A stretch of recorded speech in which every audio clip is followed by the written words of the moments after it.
दिल्ली की हालत छिपी नहीं,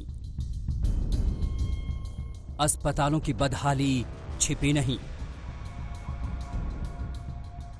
दिल्ली में कोरोना पीड़ित जो बुरे वक्त को देख रहे हैं, वो या तो खुद बयां कर रहे हैं या फिर उससे जुड़ी वायरल तस्वीरें सिस्टम के मुंह पर तमाचा हैं।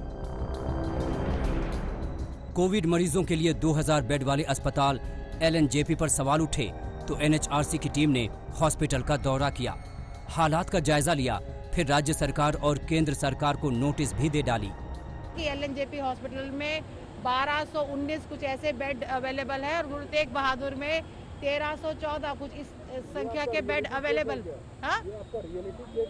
हाँ स्टेक, हाँ हम उसका स्टॉक टेकिंग के लिए आए हैं कि जब वो बेड वेकेंट दिखा रहे हैं तो क्यों मरीजों को दिक्कत हो रही है, क्या प्रोटोकॉल फॉलो हो रहा है, किस बिना पर मरीजों को इनकार किया जा रहा है कि आपको एडमिशन की जरूरत नहीं है।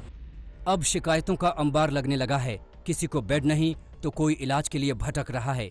इन सब के बीच दिल्ली सरकार ने कल रात जो आंकड़े जारी किए, उसके मुताबिक दिल्ली में 24 घंटे में रिकॉर्ड 1877 मामले सामने आए हैं, जबकि 24 घंटे में ही रिकॉर्ड 65 मौतें हुई हैं। इसके साथ ही दिल्ली में पीड़ितों की कुल संख्या 34,687 हो गई है, जबकि मौत का आंकड़ा बढ़कर 1085 हो गया है। दिल्ली में न सिर्फ कोरोना के मामले रिकॉर्ड तोड़ रहे हैं, बल्कि कंटेनमेंट जोन्स की संख्या भी 244 तक पहुंच गई है और ये इस बात का संकेत है कि देश की राजधानी में हालात किस तरह बिगड़ रहे हैं। सबसे बड़ी चिंता की बात यह है कि कोरोना वायरस की चपेट में न सिर्फ आम आदमी बल्कि पुलिस वाले और डॉक्टर्स भी आ रहे हैं। अब साउथ MCD आरोप लगा रही है कि केजरीवाल सरकार मौत के आंकड़े छिपा रही है। हालात ऐसे हैं कि दिल्ली के शमशान घाटों में भी जगह कम पड़ गए हैं। कि साउथ दिल्ली म्यूनिसिपल कॉरपोरेशन में जो पहले 4 शमशान घाट ऐसे थे, एक इसके अंदर कब्रिस्तान था और अब 2 और जोड़े हैं, तो 2 जोड़ने के पीछे क्या कारण हो सकता है ये आप भी जानते हैं कि अर्थात दिल्ली के अंदर मौत का आंकड़ा दिन प्रतिदिन बढ़ता जा रहा है।